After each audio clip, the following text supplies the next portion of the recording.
All right.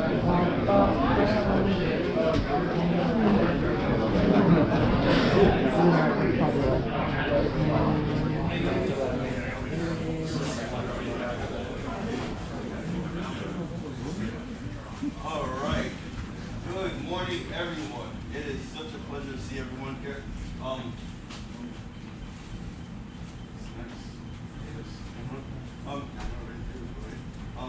Welcome to Counter Martial Arts. We are here for the Justin Flores seminar, of course. Mr. Justin Flores.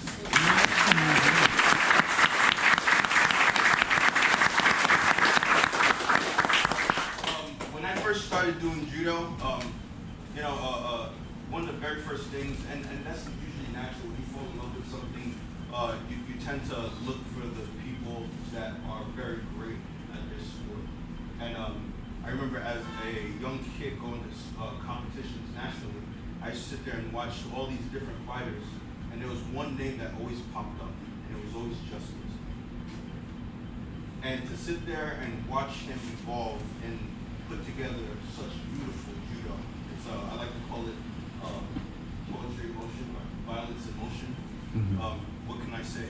From watching him compete, being on the same team as him, competing against each other, it's always been mutual respect all the time. Even now to this day, and it's funny because we were just talking not too long ago. The last time I saw him was almost 7 years ago at a wedding. So it's nice to have it here, and it's the judo spirit to always help one another, right? That's what I want to embody here as much as possible in this dojo. So, Justin, thank you so much for making that for me. Thank you.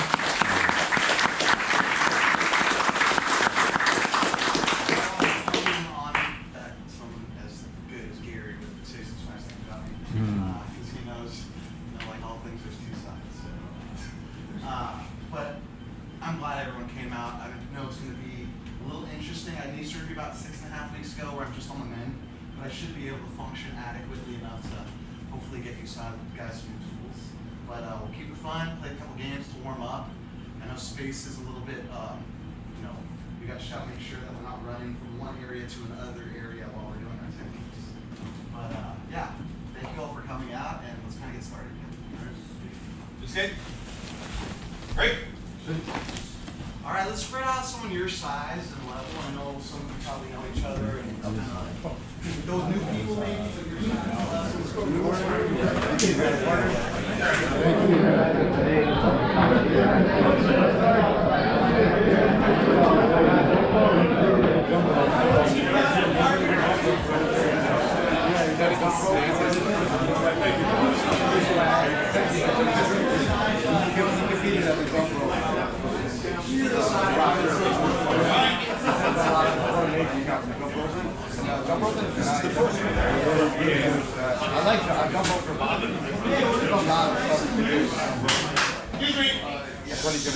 We'll get nice and loose. We'll play a couple games. We'll get blood moving a little bit before technique happens.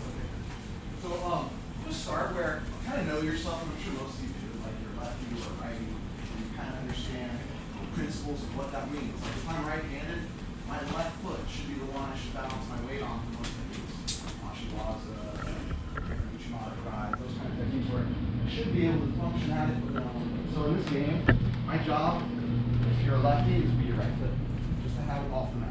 So we're going to go against each other, and I want you to use each other's gi a little bit. And the only goal is for me to put his foot down without stepping my foot down.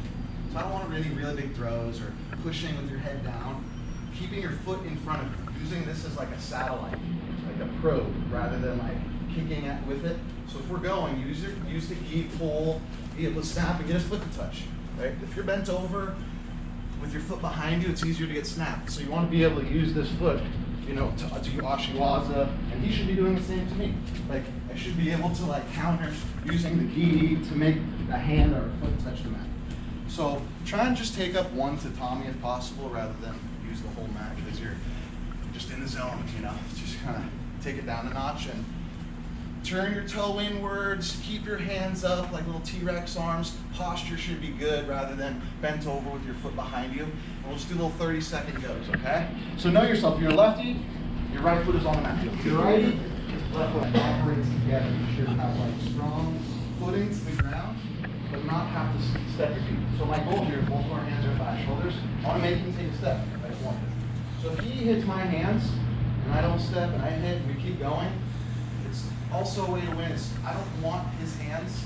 They're just going to only hit my hands. I can't like push his chest. So if I make him miss, and his hands hit my body, or his chest hits my body, there's no body pushing, just hands. There's a win. There's a win. Be able to function on 2 feet adequately, all right? Just with a good base. I don't want to see Robotronic and you get hit and you fall as one unit. I like separate your body into sections where you're a little looser upper body and you can kind of absorb impact different, right? Just like if you're grip fighting or standing up and doing kachi waza, all right? So most of us aren't competing in IJF judo, or some of us. Most of us probably use the combination of wrestling and judo within our jiu-jitsu maybe. So with that in mind, be able to like protect your legs in a different way. So if I want to be able to level change and touch a knee. So just to be able to level change and get to a leg, if I touch it, I should be able to grab it, right? Just like a football. If you touch it, you should be able to catch it. So same thing. So he's defending and trying to shoot, and I'm protecting my knees, and he's protecting his. So it's about like off balancing to touch, and if he tries to touch my leg, down blocking and reacting. So have both sides of the spectrum, feints, down blocks, attacks, all within like this little small area, right? Use the gi a little, we don't have much space, so try not to like take up too much of the space, obviously. Any questions? So we're just trying to touch that knee. Well, if I touch it, if I touch his knee, I get there first and he gets there second, I scored a point. And you can't go in there and go 1, 2, 3, 4, I got 4 points. Right? I would do that. All right, so with your partner, keep that in mind. No headbutts. I've seen some injuries in such a simple game because some people, it's like, I'm gonna be a ram, boom. Keep your head up, right? Keep your head up and play the game with your gi rather than your head. All right? All right, on 3, 1, 2, 3. All right, you can take a load off now. We're nice and warm. We'll just do a little bit of instruction and we'll move on technique to technique. Make sense? Okay, so I'm a lefty. I am right-handed, but I lead with my left foot and I operate mostly turning to my right. So my right foot is my supporting leg. So I know most of you are probably righty. How many people are right-handed? Right. Okay, so I'll show things righty and I'll show things lefty for the few lefties. Any lefties? Wow. Corner over there. We're cool. Okay. So I'm gonna just say for now, our opponent is squared stance. I want you to kind of rep something out and get comfortable in a position before we use technique with it, right? So if I'm a righty, my first move is I'm gonna go with both hands the same way. Like if my left hand, it would be thumb to the inside rather than 2 hands. It's here, here. So I'm making like a rectangle with my fingers. So when I reach, I'm reaching across to the wrist, and I'm like pulling it into my seat box, right? So I want to, 1, step in the hole, 2. So now I have the far belt or the skirt. Most skirts actually have that seam, which is really good to grab because, you know, judo belts usually stay on, jiu-jitsu belts not so much. So this is at least some kind of sturdiness. This would be like a gi version of like a Russian 2-on-1 meat hook, right? But I have the seam on the bottom. When I reach under, that seam on the bottom is connected to the whole gi. So if I'm gripping loosely, it's harder to get any kazushi or balance break off of just slack rather than a seam. The seam will move him just a little bit more. So I like to reach out for it rather than just whatever. So underneath, I step in the hole, I have good shoulder position, head position, I'm on the inside, and I just want you to get used to kind of circling and moving within that gripping exchange, like the Sumi Gaishi grip, 2-on-1. So it's 1, I step and I reach. I don't lean onto my toes, stop short, pull it in the pocket, come to the seam or the belt. From here, just get head position and shuffle your feet a little bit, moving, and reset. Just get used to being able to pick that off rather than be clumsy. There is a little hand-eye coordination there that's going to be important to just be able to snap it and come into that gripping exchange without too much thought. Like those kind of instincts got to be developed. Quick twitch. Make sense? Right. So just do that like 10 times each. On 3, 1, 2, 3. So I don't need you to start extreme lefty or extreme righty. Just be like squares middle. Okay. So I'm gonna go. I'm gonna reach that 2-on-1 the same way, like I'm making my rectangle with my fingers. Here, I'm gonna pull it in the hole right there, and I'm gonna be able to break his balance. Usually, you know, there's a little give and play here. I do have an angle. He might circle away from me and face me and put his hand on my shoulder and push away or just whatever. We're not going to deal with any of the reactions just yet. Okay? I want you to like have a framework where you can go paint by number A, B, C, and do like almost kata with this, where you get the reps down, muscle memory, and then we can deal with like your reactions, right? So I get this arm. What I'm gonna do is just a half a tai otoshi, not like a full tile, but just I'm gonna chop the lower portion below his knee, not on the knee. I'm not gonna put him onto his heel and like overextend his knee and possibly injure him. So I want to be able to like shuffle and lay my feet at the same time, just on the near leg. So I have this all controlled and pop him down to the mat, at least one hand. That's all I really need. I just need a balance break, just to be able to create a takedown into the wazoo where I'm ahead. So this position, I'm going to rotate. I'm going to shovel my hands and pop that ankle from here. I'm going right to the lapel. So as he's falling, if you dial this in quick enough, you should be able. If he falls, I'm right on that lapel, right there. Now I can shuffle him down. All sorts of chokes. We have bow and arrow, right? Where we're able to lock our ankles, lean back. I know judo now, you're not allowed to go too deep on that ankle. You have to stay up at the knee. So keep that in mind. You don't want to like, get DQ'd for winning. So we're in this position. Boom. The same position. I chop it and I shovel everything downwards. And when I teach this, a lot of times the common mistake is holding onto the wrist too long. And now you're down here with them and it gives them a chance to kind of recover. So you want to like ditch the grip to be able to go to that lapel for the choke. Here, chop right in that lapel. Now I can grab it. And here I feel more of a clock choke possibly, where I can just circle in front and get my finish. Bring my weight around that choke rather than rolling through it. So just two variations that can emanate from this gripping exchange. Chop, bring the hand down, come right to that lapel. If he's up and the angle's right, you want to be able to shoulder roll your way to that bow and arrow leaning back. I like to lock my ankles with the arm and the head locked in there.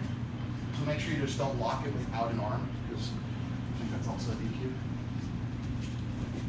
Here's the cue, right away, whichever one you feel.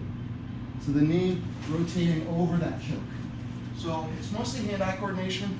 The more reps, the easier you'll find yourself in this position where A, B, chop, steep, lapel, bow and arrow. Lock those feet, lean back, get your finish. So I know this might be taking some space, so it's congested, obviously, like it is. Take a second, watch some people do it, and kind of do it yourself. Any questions? Sir?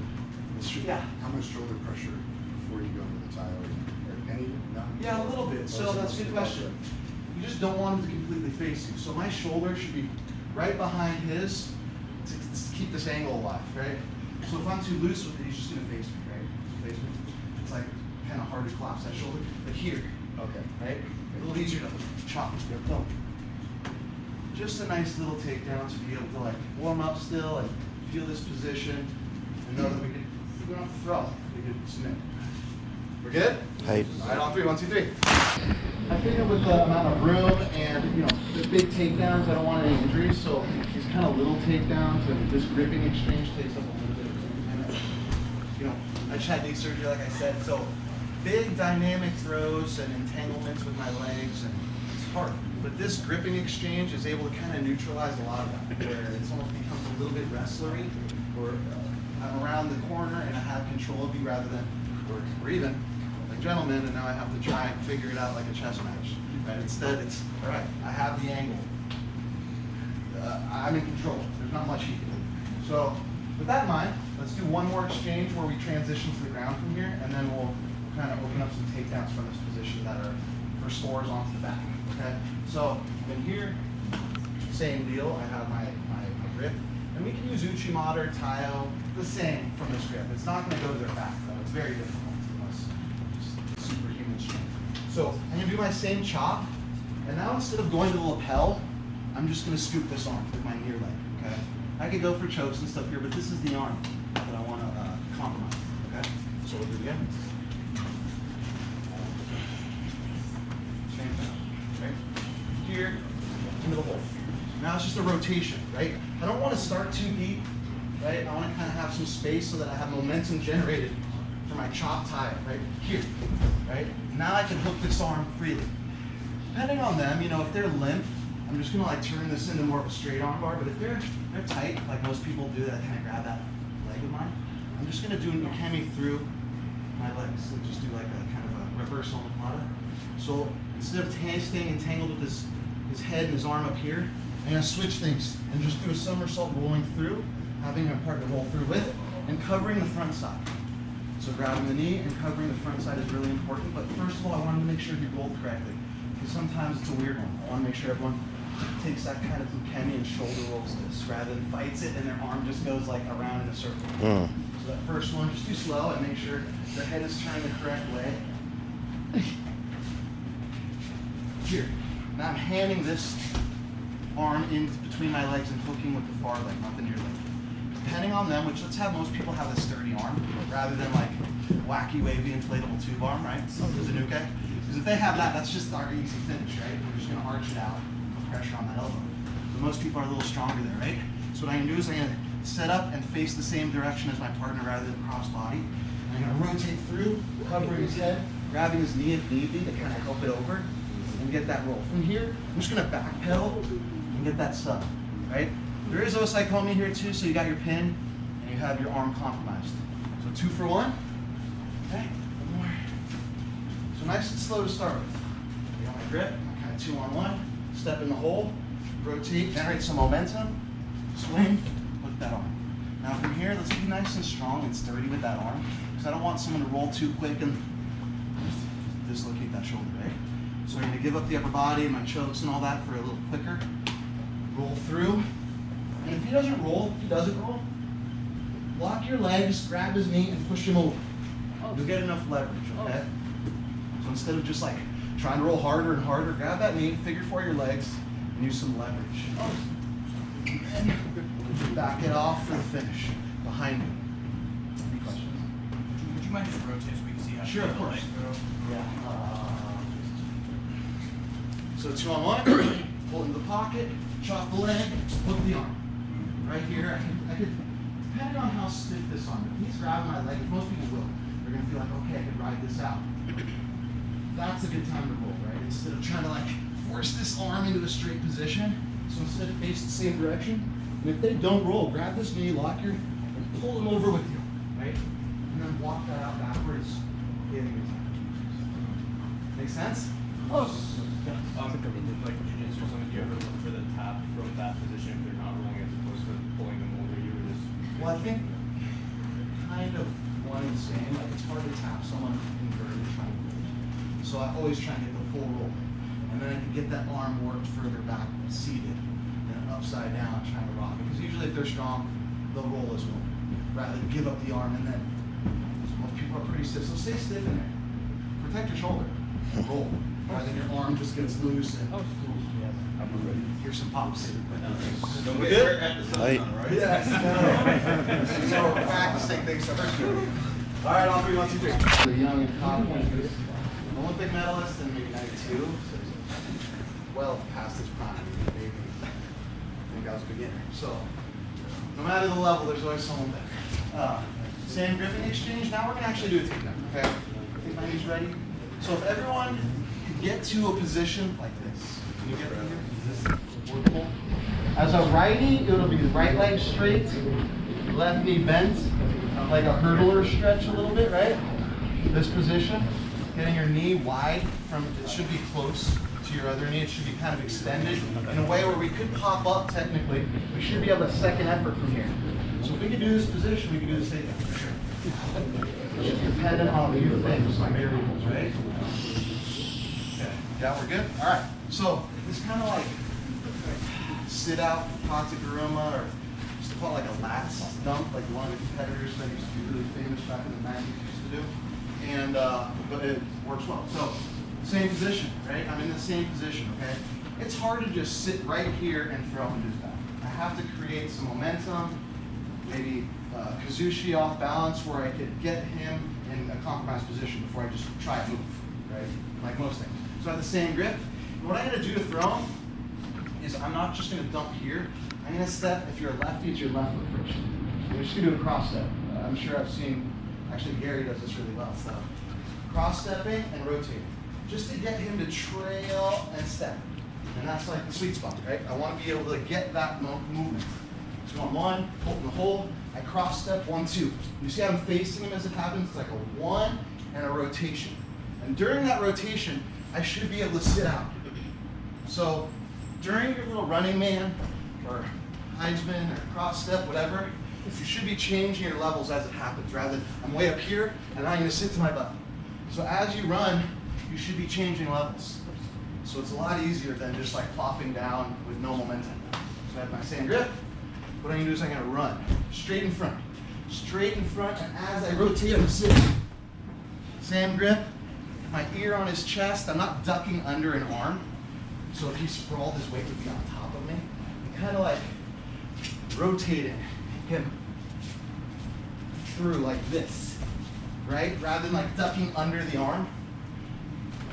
Both are okay. I mean, ducking under the arm, like you're able to settle the weight a little different on top of you, which makes it, you gotta like second effort and grab the leg and roll or something, whereas this is more of an angle I'm presenting.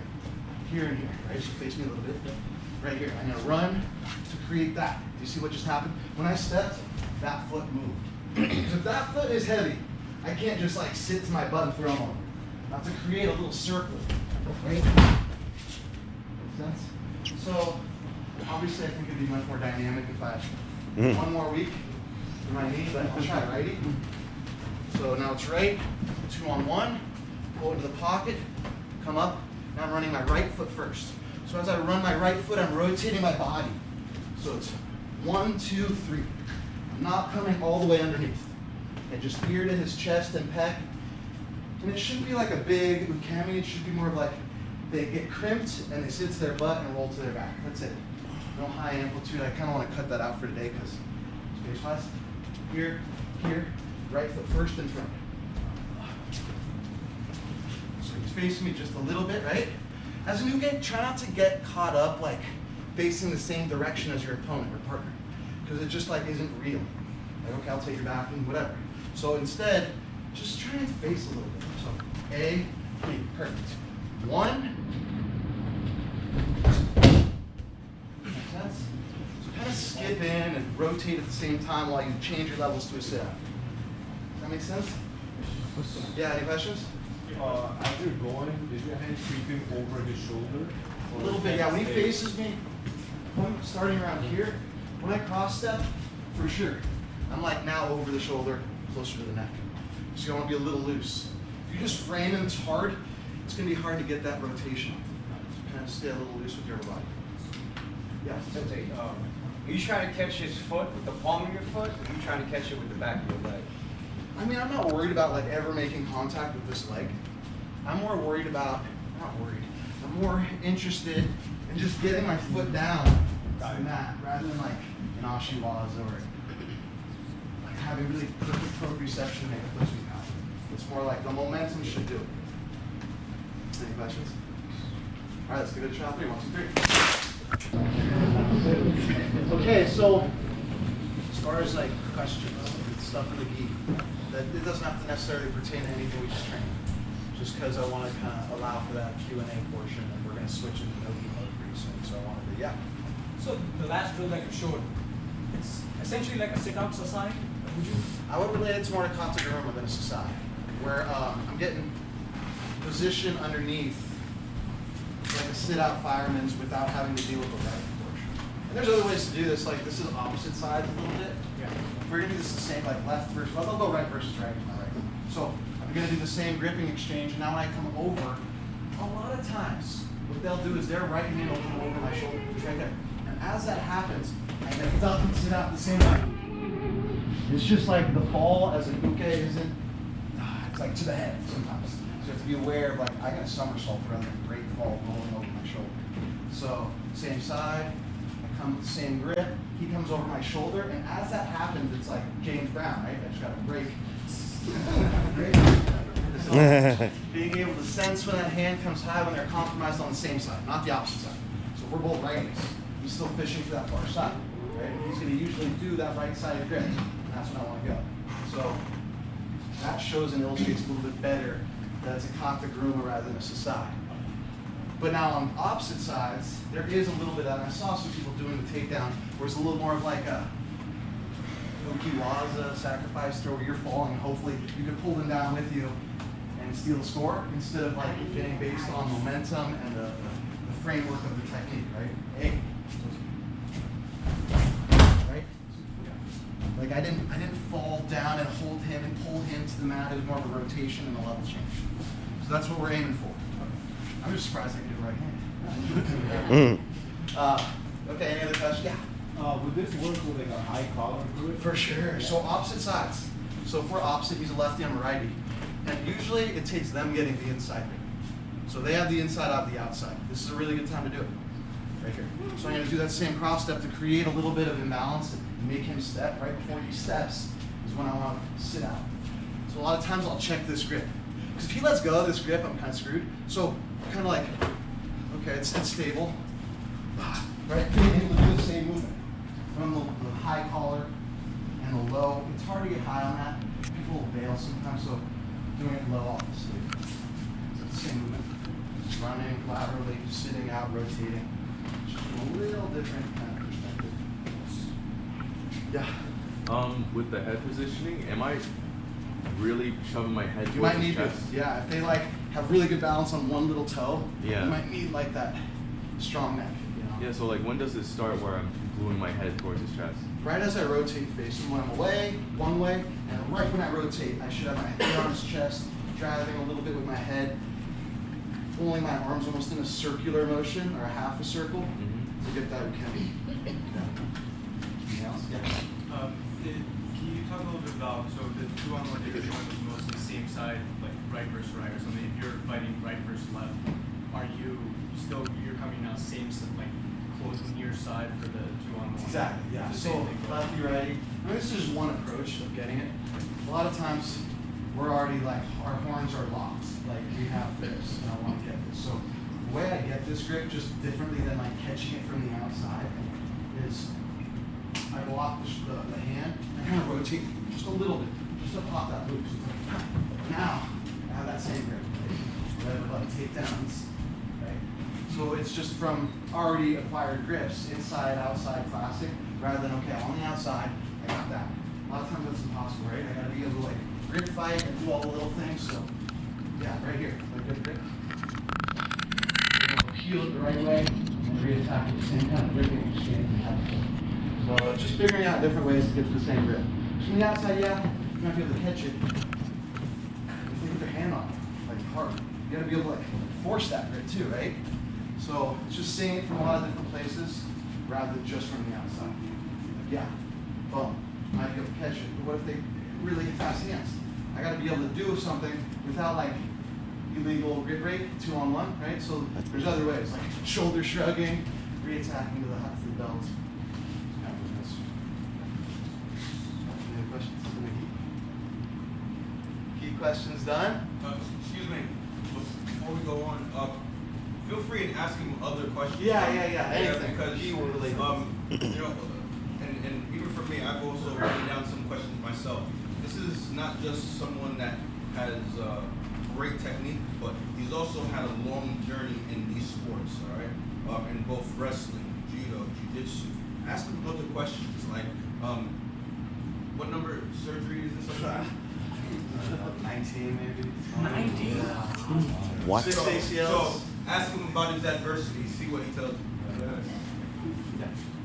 There were two transitions I was interested in from the techniques you showed, from the stab step when you get the hand on the ground. There's an arm bar, right? Oh, for You sure. should, like fish the arm through and then get the knee Totally. appropriately. And then on the omoplata, do you think it's feasible to fish the leg through for like a proper V-bar setup?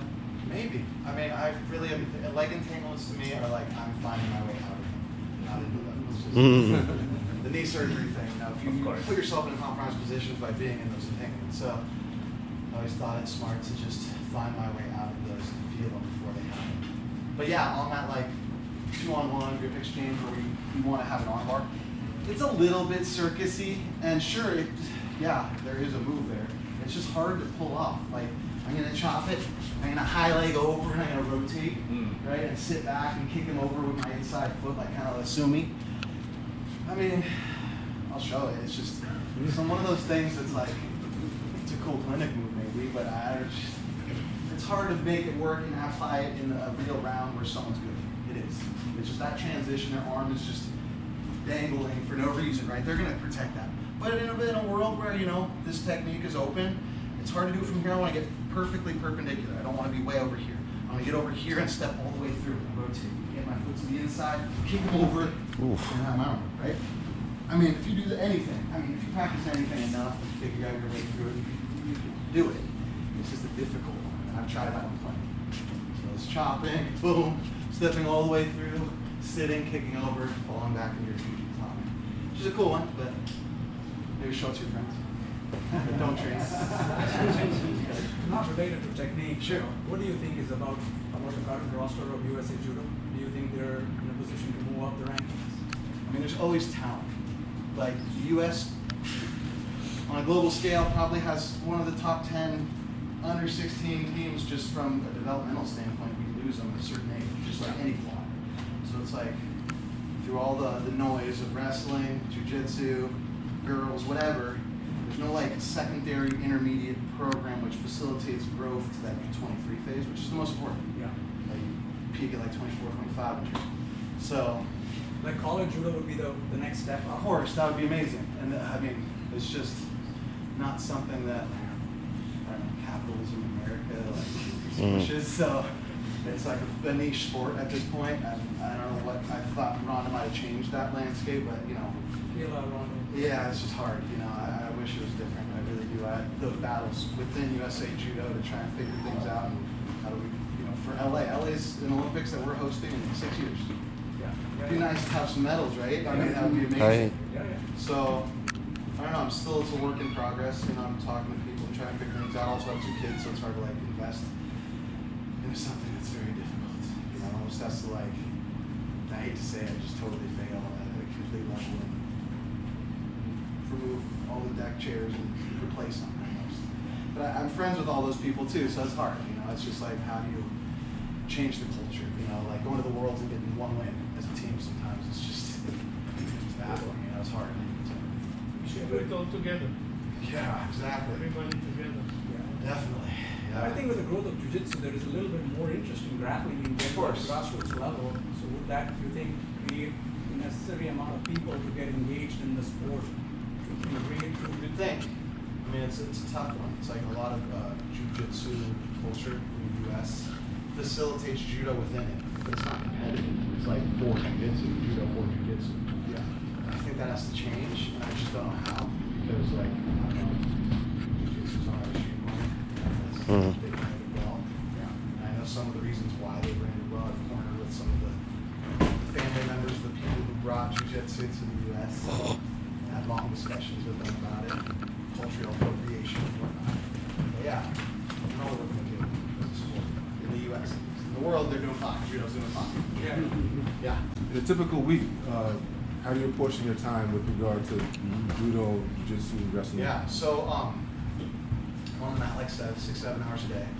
I usually, it's tended to lean towards more, towards no-gi, like for jiu-jitsu, judo and wrestling for jiu-jitsu.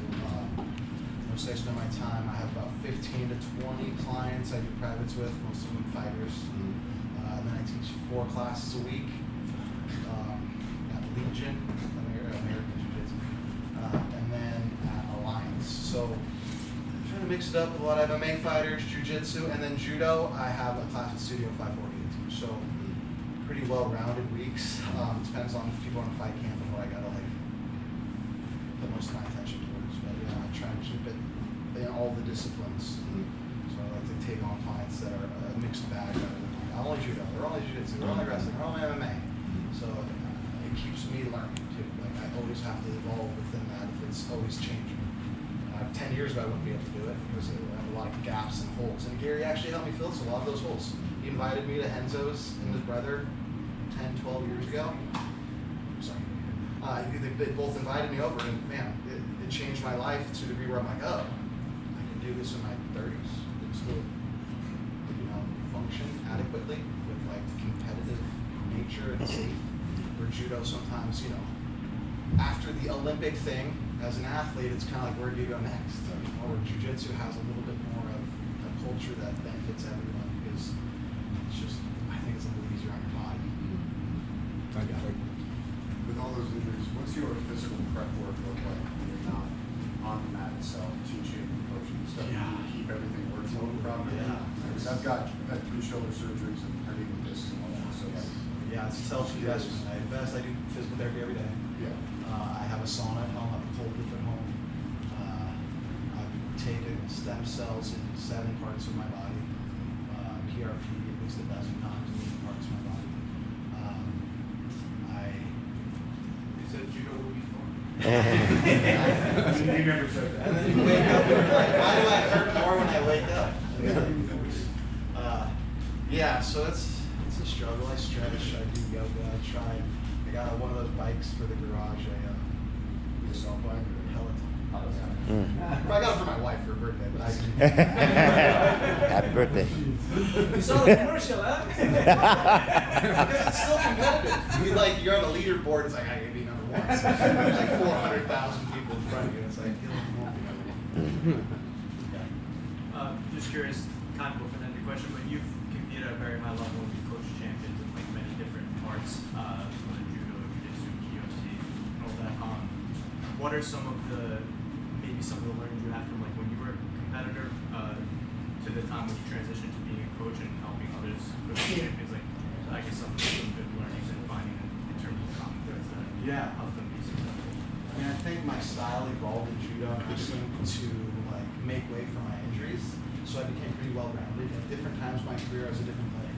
Like I was able to just blast through people before I was 23, just throwing. And then it became like, okay, how do I tactically beat people? Then it became, how do I knock them down and beat them on the ground? So that encompasses a lot. So within coaching, I could see different ways and approaches to victory rather than like, well, you gotta go right through them. Because I've had to like figure that out for myself for so long. My neck and my knees and just like, how do I function in this new body every year? Issue. So I think that helped a lot coaching. And going through all those mental steps of like rebuilding and getting injured, rebuilding, it lends itself to like mental toughness and being able to talk about that with fighters and competitors in different disciplines that you can always evolve. You don't have to quit. There's other ways around it. There's not just hammering a nail. You get a little more delicate about things or play counters or just figure things out with what you're best at. I think that was the evolution. And it took me retiring from competition to see that because, it's an ego-driven sport most of the time. Like, the only thing fueling it is winning. So it becomes really confusing when you start losing. It's like, I really need to reevaluate things. I'm losing, right? So it's always a growth. And when you finish competing at a certain age, I know in jiu-jitsu a lot of times there's never a finish, which is great. But in judo and wrestling, you kind of age out. And with those sports, you have to come to terms with a lot. And that helps explaining to other athletes what that like life cycle is of an athlete, just with perspective. So yeah, about loss, winning, losing, and everything in between. How it's like the journeys and the glories in the journey, not the destination. Right? I had to kind of not rationalize, but really see that to be content. Go to sleep at night, wake up, and feel okay looking in the mirror. Because my whole life was, you're gonna win the Olympics, and it just didn't happen. It didn't even go. So it's dealing with that and like pushing forward and becoming better because we're not bitter, not angry, not like scarcity mentality where there's not enough to go around, so screw you, I want that. It's like everyone can win, it's just how you go about doing it, your outlook, positive. It was hard at certain times with different coaches who were really negative. So I had to like be in my head a little bit. So yeah, I was kind of long-winded, but it was good about me. We're gonna take one more question, and after that, we're gonna be going. We're gonna take a little bit of a break so everyone can get ready for the no-eat portion. All right. One more? Yeah. What do you think is a very important move to underutilize? An underutilized move? Yeah, that's In judo, like with a gi on or with? Yes. very. With the gi, yeah, with the gi. Let's go. With the gi, just keep it on. I would say, other than like the Georgians that are using like weird grips, I would say coming over high and on the wrong side and being able to be threatening with that. It used to be more common back when you could grab legs and stuff, but lefty, righty, same side. But being able to come over this side and like attack with the Uchimata, Havarelli, coming through, running, but just everything on the wrong side. It's like Georgian, Eastern European, Russian style. Like, it's just throws a monkey wrench in all the takedown game. It's like everything conventional is gone, and now you're stuck in this position. If he gets that position well and have explosive hips, it's really hard to be countered. And that's what I had to deal with a lot. It's like people come high on the wrong side. They don't want to function at it. So you gotta learn the position, and then learn how to do it, and then how to counter. There's one really good Israeli who used to freaking allow it to lefty because he was a righty. And who box, he would throw everyone with this move. It's a Habarelli move. He taught it to me just because I was opposite sides. It's sort of mathematic for us when we competed, but I never looked back. I used that all the way till the end for takedowns, for transitions to the mat. But yeah, I think it's a little underutilized globally. But in one or two regions of the world, that's their whole style. I think. Yeah. All right. So what we're gonna do a quick bow and gi, and then after that, I'm gonna just make a quick announcement. Photo and gi? Yeah, photo and gi, please. That's Chris. Pretty tough time when I first started wrestling. I was in my first like 30 matches. I just 10,000 matches. I'm sure in high school I didn't wrestling, so some of the basic understanding of how to know were lost. Like I would lose matches 20 to 17 because I would throw them to their back and 3 times I get taken out 15 times just because I didn't know how to stop the shot.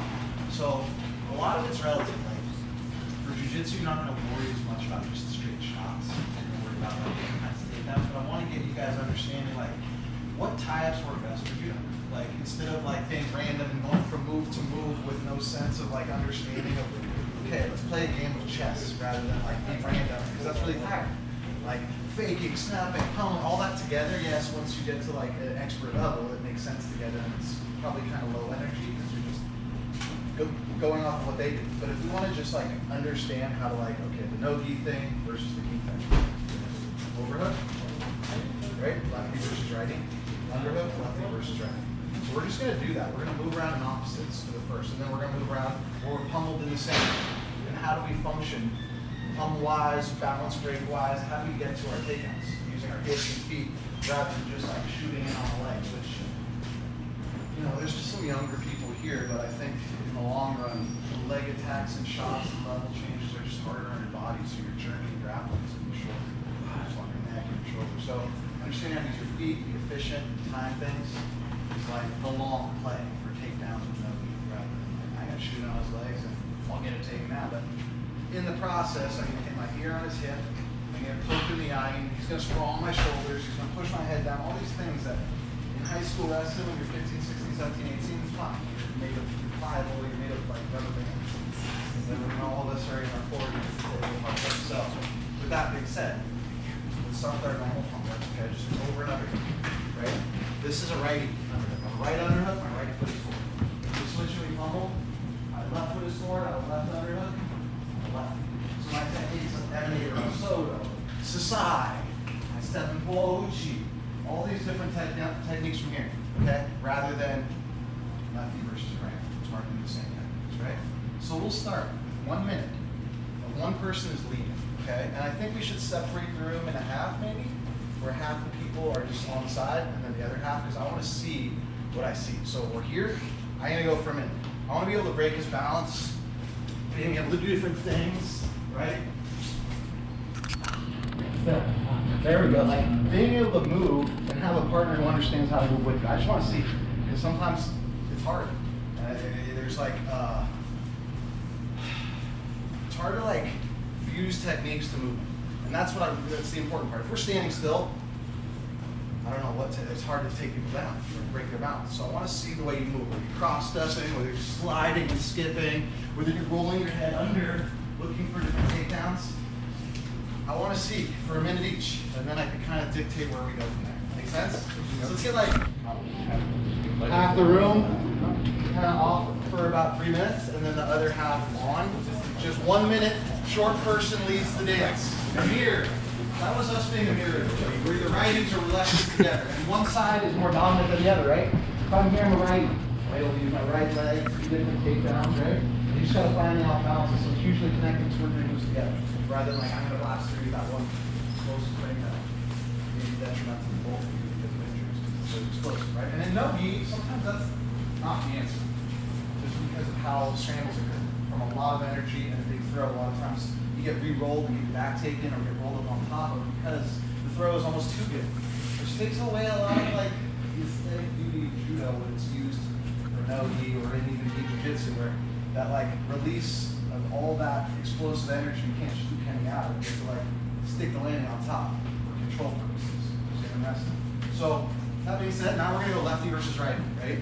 So whether you're a righty, most people are, you're gonna have a right under. They're gonna have a left over. So they're technically a lefty. So from here I want you to operate the same way you just did. And one little additional thing I want to add is this wrist. It's important. That's your sleeve grip, right? Whether you want to do like Tatatoshi or Osoto or Ochi, all these techniques, you need two hands on, right? So a lot of times it's harder to like connect with a tricep or a head to do any of that. So the wrist. So the easiest way I like to get a wrist is I give up my wrist. So now I know it very handy. And I'm going to turn my hand away. And then I'm going to bring my pinky over his wrist. Now I have a wrist. Instead of like chasing it and letting the world pass me by chasing the wrist in my pack or whatever, I just give up my wrist. Right? Re-wrist. Instead of like clear, right? Away. So just re-wristing. I turn my hand away, pinky high, and my elbow, I'm wristing. Now I'm just moving, you know, like head up, stand up a little bit, and move pretty good. Like whether it's Koji, Sasai, the switch, a taio, like I'm getting a drag, whatever techniques you can apply to this position, honestly. So, we had a string of injuries a few weeks ago at Legion where people were just getting their knees crushed. Like people's Tanio Toshi sitting on a leg and ankles and Achilles. It was 3 injuries in like 2 weeks, so I had to really like take a step back and get people to move without like, okay, I want you to be like, the leg was right there. You just tore their MCL. Like, I want you to get comfortable enough moving, re-wristing, breaking balance, moving your feet, cutting angles, finding your takedowns. And as a new guy, follow, don't lead. Make sense? Mm-hmm. It's almost the hardest thing sometimes. Find your entries within this and take up only a tatami or two possible and go the same kind of half on, half off. Just to kind of well round them. So it's righty versus lefty now. So know yourself. If you're a righty, you have a right under. And it's about the wrist, and it's about balance breaking and moving and finding your tapping, your entries, using your feet a little bit. Just to break your balance. No takedowns. Understand? Right off 3, 1, 2, 3. Which on like the pyramid of positional dominance, underhook is probably ahead of overhook, right? But if you're like high level, you should be just as good with no. Or better. I mean, personally, grinding to an underhook, if I can get it, I will settle in an overhook every time. There's more Uchimata here than here. There's a lot of different, you got pancake, Polish throw, Kosoto, a lot of that techniques for my overhook. Whereas an underhook is a little bit safer. You feel like you're in inside position, you can't attack your legs, you have head position, all those things. But the better you get, the more you can kind of give up those positions and find techniques within traps almost. It's like you give up an underhook and you have an overhook, you should be able to do plenty of techniques.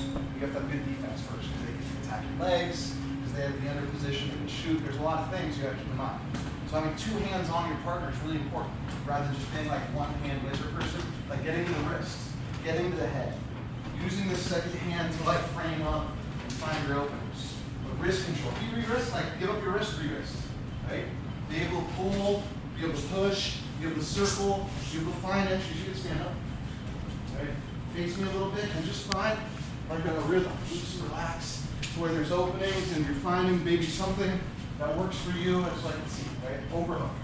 As a partner, relax, face each other, play the game. Like let each other be comfortable without the tension, because when things go live and you turn into this person, you're gonna be tired right away and maybe get injured. So relax. Okay? All right, off your own too. Same lanes of Koki or gi grappling, but for now, let's let you guys know. You know, like these positions we just worked on today is the foundational principle for pretty much everything. I don't really shoot from the outside. I can hand fight and play the game a little bit, but the core competency is here. An over and under, a whizzer, or an under. Those 3 positions. So anything you guys have to ask question-wise can revolve around that or something completely different, but it's a good way to kind of like take this last 20 minutes, 30 minutes, whatever time the questions go on. Okay? So, yeah. What's your favorite? So I don't like to shoot either because the performance is bad. So what's your favorite entrance to get into these positions? Do you let them come in and you counter, or do you hand fight? So 2-on-1s. 2-on-1. My favorite way to get into any just human being. Like the same way we had our approach where like our hands are kind of like a weird reach across. It's the same way I get my toe on. So we're in our stance, we're moving, right? Now I'm on the side. Now if I let go here, he has an under. I have a wizard. That's fine. I'm fine with that. I'm fine with giving him a 12-1 for a wizard. I prefer the wizard, actually. For an underhook, we're going to club to it. So if we're in our stance, I'm going to step with my left, club with my right. So it's boom. And as I club, I'm moving his head to get that underhook. So it's kind of like swiveling his head out of the way to punch up.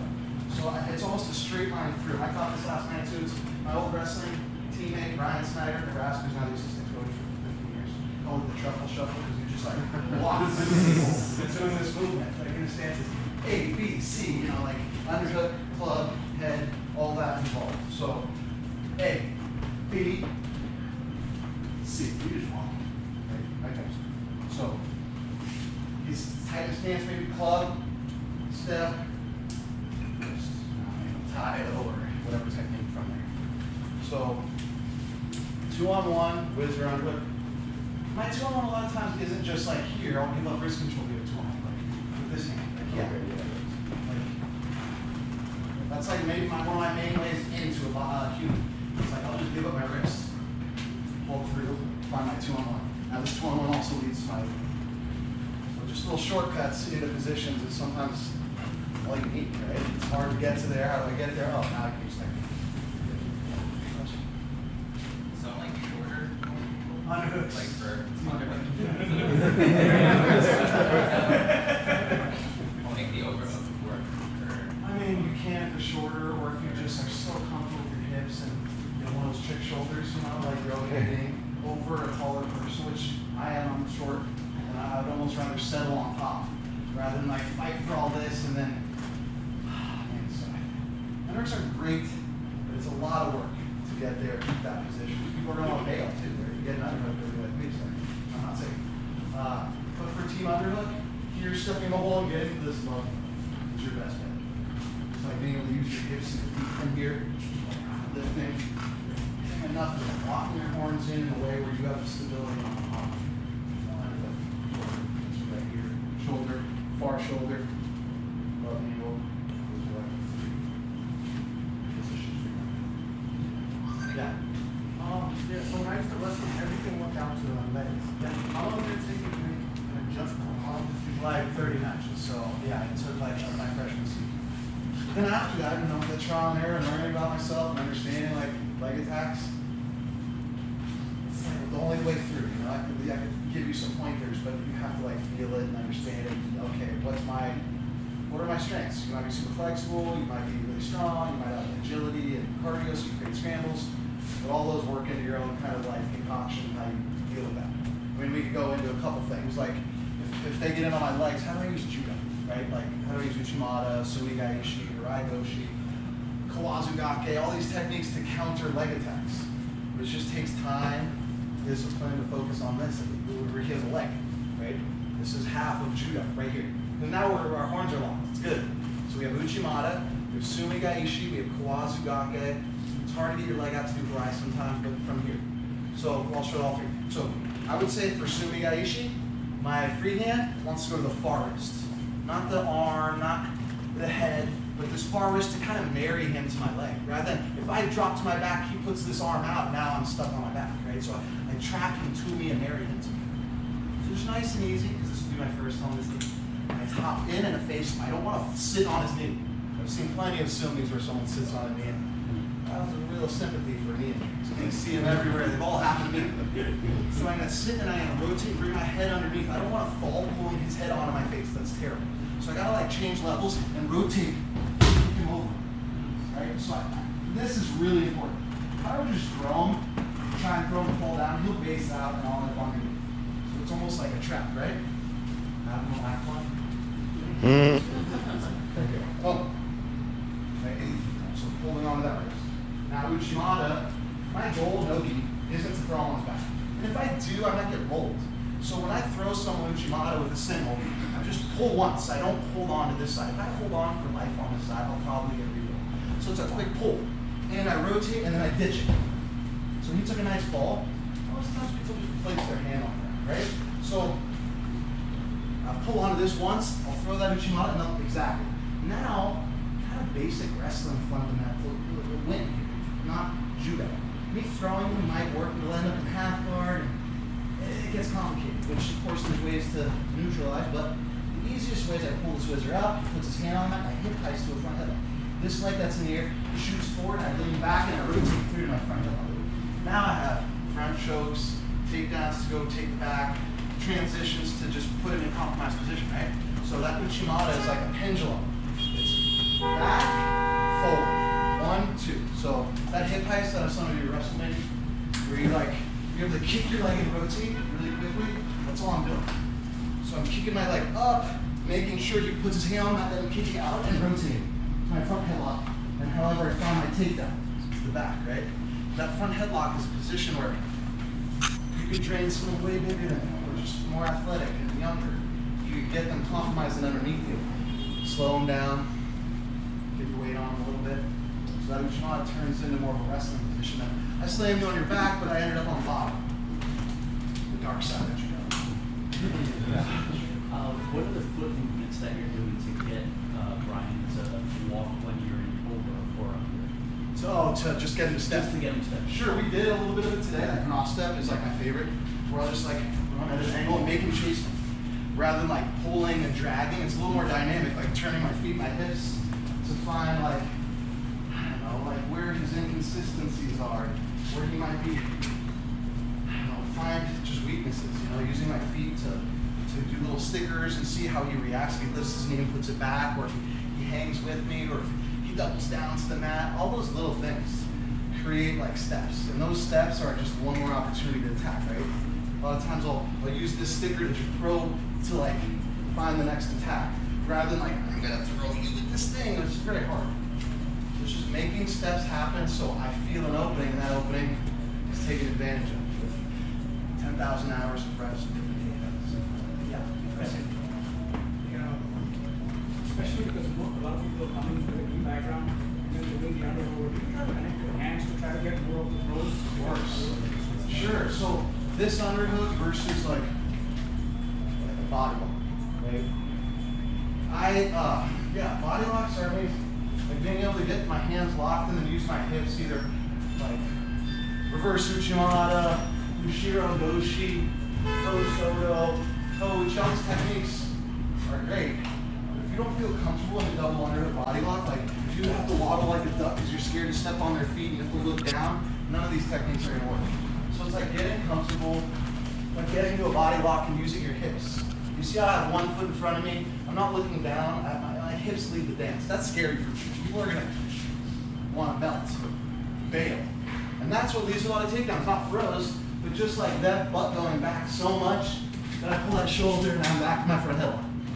So it's like, you know, the older I get, the more I have to threaten that I have big moves. So that the little things that open up as they defend the big things. So you young bucks with good knees, just blow through them, right? Yeah. How much are you changing your base from judo to no gi? Like, are you using the same base, or are you like getting smaller? Question. It kind of depends on the opponent, you know. Like PJ Barch, he's gonna shoot blast double on me 99% of the time when I'm not touching. So I gotta touch him. I gotta get in there, and he's like, okay, familiarity, rather than the outside where he's just trying to stick his head through my chest. So I gotta start with just like getting my hands on, snapping, underhooking, getting a connection to where, okay, the game is familiar, not comfortable, rather than the outside. Where the better athlete generally wins. On feints, on blast doubles, on just picking someone apart. Rather than, okay, there's a connection, and now it's more of a chess match. And like, I'm gonna blast through you because I can. So the younger person can be, right? Yeah. What are some throws you do from front headlock while you're both standing? Like an inside chip. I mean, throws from there, yeah, there's like whirling dervish that looks really cool from there, for sure. Like, oh, front headlock. One of my fighters, Pat's in Ghana, it's like, he loves doing this, and sometimes it doesn't make sense. It's like, she'll go across line and like roll through and try and win out from here. I mean, there's cool moves from a front headlock, of course, but I think just basic fundamentals work better. Like getting them to their elbows and knees. If I'm here, I want to get it to his elbows and knees. And if he pops back up, I'm able to stuff my head. come to the far hip. This position right here is probably my favorite to take you back from the front headlock. Because I have a choke, if I circle and walk it, if I just circle and walk it, there's a choke in there. Then I just pop my head out the back.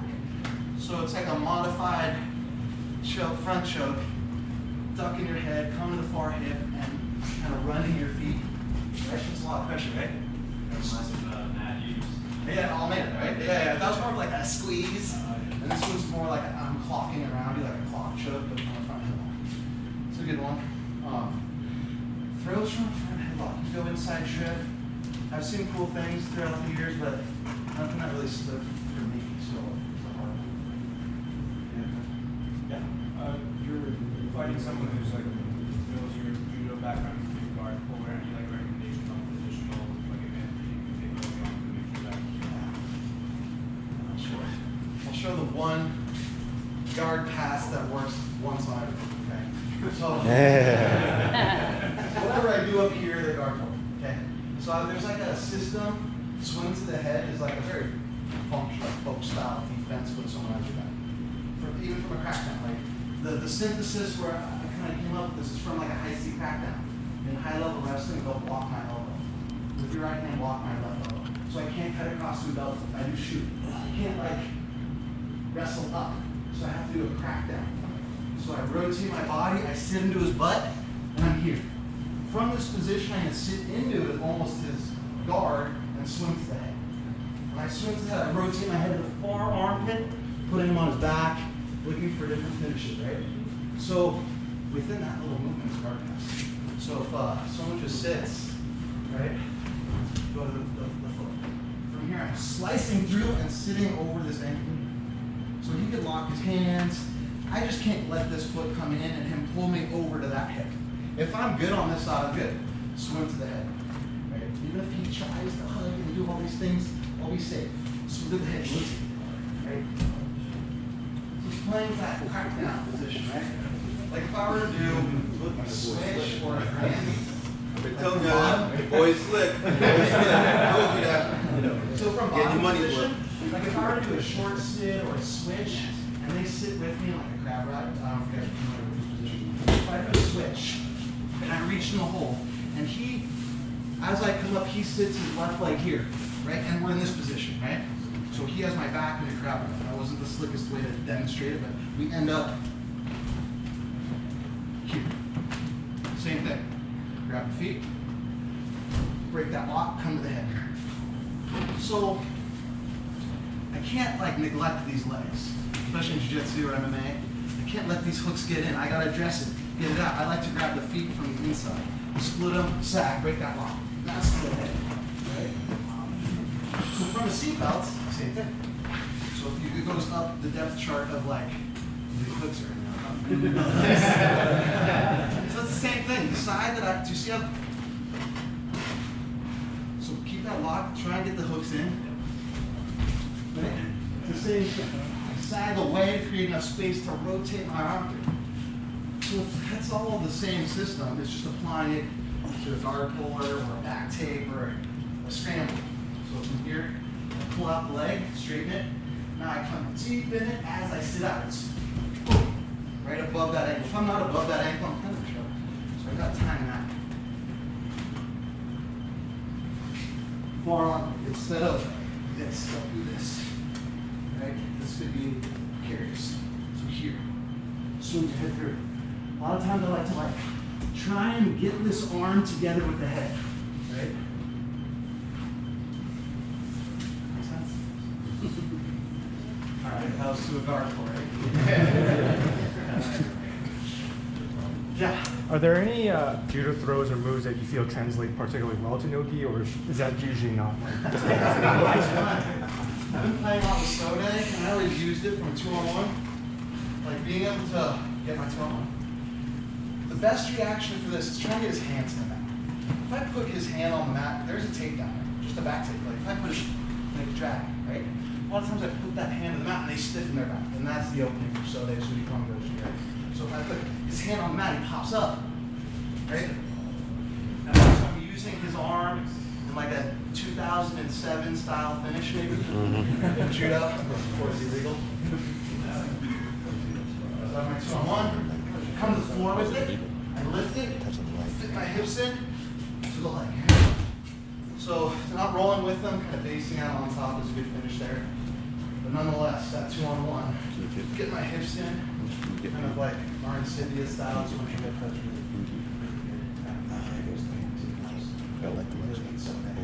I beat him once, but Any other questions? Yeah. How do you develop a good college drive? Is that even important? For sure, yeah. I mean, it's something I use for Ashiwaza a lot, like I'll go to the neck and hit the foot at the same time. Just to kind of like, okay, placeholder. Now whatever they do, I have some control, right? That collar tie, you know, it's not something I hang out in a lot. I'll go there as a transitional thing, but I won't like hang heavy. Because I just not enough, you know, I'm a lot of this stuff I want to do, right?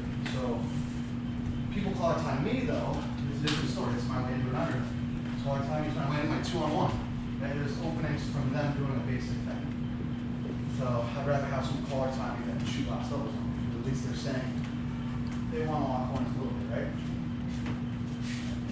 Yeah. Not related to your actual technique, but if you're in a coaching capacity, you're still incurring a lot of injuries during your coaching time. It's a question like, are you still incurring a lot of injuries from coaching? Not new. It's all stuff from when I competed. It's all. It's just when one thing goes, everything follows, right? Like so. I had maybe 12 knee surgeries when I was competing. So I had 4 ACL reconstructions from 1998 to 2004. And then I had one more in the quad from 2004 to 2008. So just with all that wear and tear and laxity in my knee from those surgeries and lack of cartilage and outdated surgeries now, I mean, they used like a patella tendon on first 2 surgeries, which those failed. They never like got the blood flow and made a transition to my body, so they got rejected. So I had to do the surgery over twice. So there's like just this uphill battle, you know. So me dealing with my knees now is from that. It's like just like a hangover of sorts. So I think the technology that's I'm using now to keep me functioning at a decently high level is like amazing. I'm still here doing it. It's all borrowed time. All of it. Yeah. When you're fighting somebody very aggressive, what's your favorite, especially when you're in turtle, what's your favorite sit out? So just reverses from bottom. Yeah. That's so fun. That's like such a, especially me being all old. Yeah. So a lot of times from this bottom position, if you watch a lot of Russian wrestlers, like they're like parterre. You know, you haven't given up points until your knee touches in freestyle wrestling, international wrestling, not book stuff. But you've developed like a whole system of step overs and half cartwheels to like completely change the reversal situation. So like you're on my back, right? And being able to like hook an arm, dig it to the mat, and step over the body, right? Like getting over the body. That was kind of the weak side, but being able to like lay on my back, lock your hands, right? I'm stringing his elbow down, and then I'm hopping over, right? That's a good one. Or just a basic, right? Maybe where a lot of times people reside on this side, my weak side. So lock your hands. Right there. Yeah. So we do switches, right? Like getting my hand in that hole, rotating and coming behind. 1. So I cross my hands when you guys' body work. Okay? Cross my hands. I don't just do a switch from here. I need like a void right here. So his head hits the mat. So I can't be the pitch out on that location, right? So I can do my switch. And this is like the perfect position. When I try and take his back, he's gonna sit out and retake my back. Yes. Right? Like, so it kind of pieces together and like if you're in a scramble like that, see that build moves on top of each other. I did a Granby, then I waited, then I did a switch, and then I waited, and then I did 5 moves in 20 seconds rather than 5 moves in 3 seconds. Because if you build them all on top of each other, you'll find your way on top a lot more than I tried that one thing and I rest a little bit. And I tried another time. Just chain wrestling from the bottom, right? Yeah. I just wanted to ask, you were mentioning that you just don't allow yourself to be in like lock positions. But I don't know. I know you train at Keenan and all Yeah, these of guys, course. but We're all trying to rip my legs off. right. So I guess ultimately my question is, if you know, especially with modern jiu-jitsu, now a lot of stuff is like getting to saddle, right? Yes. On hold, wherever you want. And when you are finding yourself in those deep leg lock positions, is it just like a Tap it right away. Okay, alright, so it's just like, I figured you I were like gonna to fight the good fight, yeah, and I understand like the conceptual basis of like inside position, center line, where I'm safe, where I'm not safe. And knowing those rules, it's like you can nibble on them, like by leg dragging, by just being ahead of that. And that takes being in good shape and hyper aware, because if you're tired, you're definitely reacting. So it's like sensing it more, like leg dragging a lot of times, or getting out of the center line, or rolling over, or straightening your legs so they can't invert that second time when they like an Ashi drowning, and all those positions. It took a lot of time for me to learn because they were not intuitive at all. So yeah, it's just a journey. At some point, I always told myself I want to learn the whole game. It's just I don't have one game between me, so it's like kind of tough. So okay, let's start. Next, where you know that's like it's so hard. I wish I had more. I wish I could clone myself. Yeah. Did you have to develop a certain level of patience with your injuries? Because I have a terrible habit of going too fast, right? And I just really have to slow it. How do you develop your patience so you don't injure yourself? So yeah, just being older and a little bit more mature about the things that are important to me. Makes sense. You know, when I was competing, I remember I had torn my ACL in 2002, and then I had 4 months to get ready for one tournament. So if I had medaled, I made the world team, no world team trial. So I went and I did my PT in 2 months, went to Japan for a month. 10 weeks after my ACL surgery, not smart. I'm like, I got this one chance. And then I flew to Poland from Japan, and I fought the #1 player in the world first round. I was not Brazilian. And he had just won like everything, Europeans, junior world, everything. I'm like, okay, I'm here for a reason. And I smoked him. I killed him. I said, threw him 7 times. Did like 3 copas, 6 copas. It was already on the river, but I was so shot after that match that I think I lost to just kind of scrub the next one. It's just like, it's like that's the injury career. It's like, man, it's just consistency is so hard. And at that level, it's like a lot of the competitors at that level will go to so many tournaments that it's like closing their eyes and throwing darts at a dartboard. Once in a while, it's gonna hit. Whereas Americans, they go, you know, a lot less at that time specifically because you only go 3 or 4 non-domestic A-level events a season, or then you go to 10. So it's like, that was it, that was my shot. So I went home and got my other knee reconstructed because in that process, I tore my other ACL. It was like, you know, never ahead. So it's like one thing out there. There's like, you know, right side of the whole. Yeah. This is kind of a strange question, but knowing that you've done wrestling and jiu-jitsu and been around the MMA world a little bit, are there aspects of diet that you picked up outside that would apply to the budding judo athlete? Judo for sure. Judo, I think most of the athletes, I don't know, there's a lot of countries that treat them as professionals and they're on the street or something. And I get that. Americans, it's not really like that. We have a system in place where there's like a nutritional wing of USA Judo. And I think a lot of the players are unaware that that exists for them. So they don't have that resource. And I know the guy, I traveled the world with him, Bob Skinner, he's awesome. And a lot of people just don't use him as a resource because he has all the answers. He's like head of USA combat sport back nutrition. He's awesome.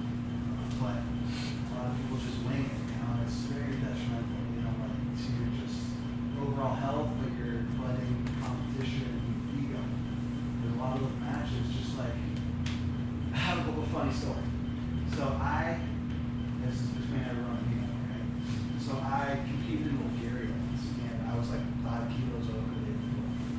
And one of the organizers of the tournament saw me struggling. He's like, you came with another American. I'm like, yeah, he kind of looks like me, right? I'm like, yeah, just have him name. Okay. First round, I fought a really tough dude who I had fought before, and I had cut weight and beaten in overtime and a terrible hard match. And I didn't have to make weight. I blew right through him. It was amazing. But I was sworn to secrecy 20 years ago. Allotment of time has shifted to where it's a funnier story. Statute of limitations. They can't take that 5th place away from me. But in the semifinals, I fought the Bulgarian who ended up taking bronze at the Olympics, and he did not weigh in either. So, and they didn't drug test him. So. How do you come to terms with losing? Like, let's say you practice for 10, 15 years, for this one moment, you get to that moment, you lose, probably won't have another opportunity, you gotta live with it. It's just like, yeah, I suppose.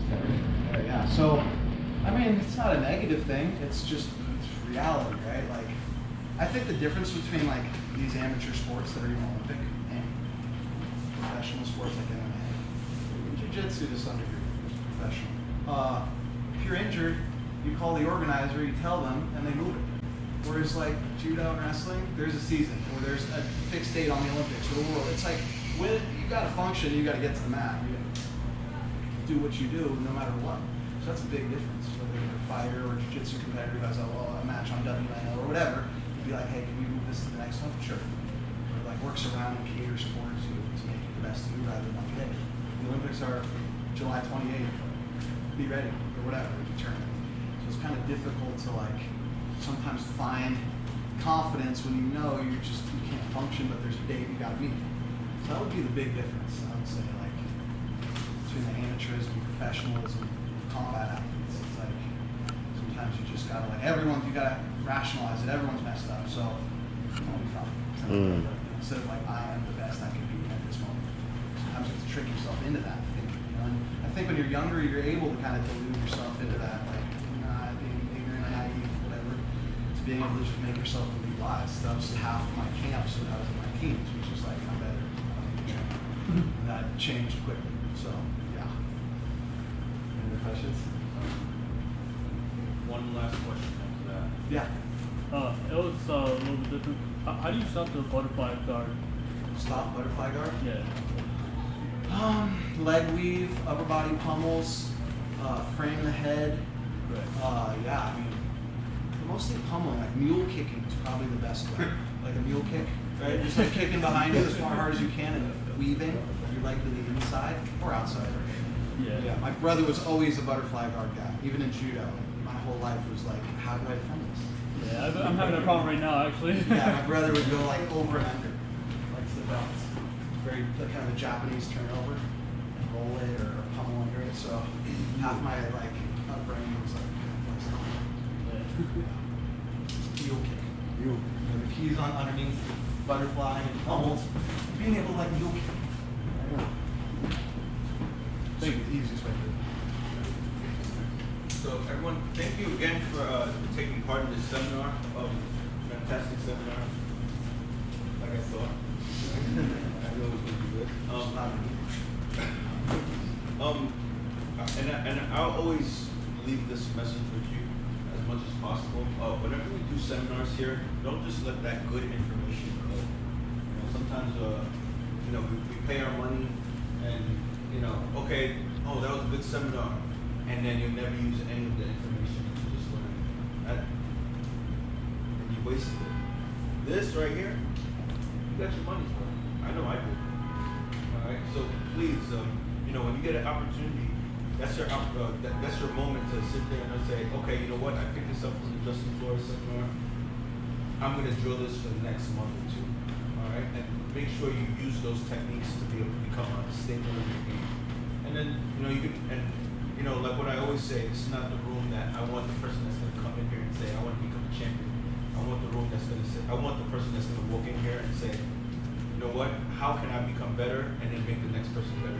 So learn to pass on the information as well to you. All right. So take care of each other as much as possible. Enjoy the sport. Enjoy the journey.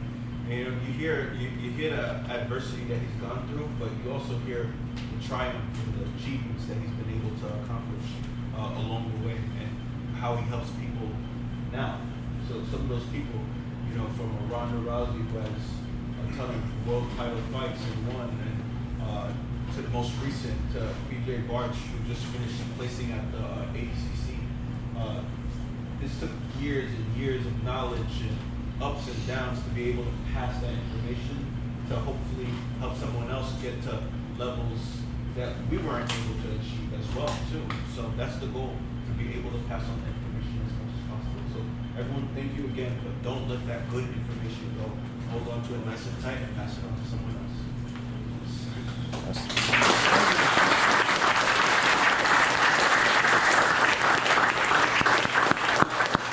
That is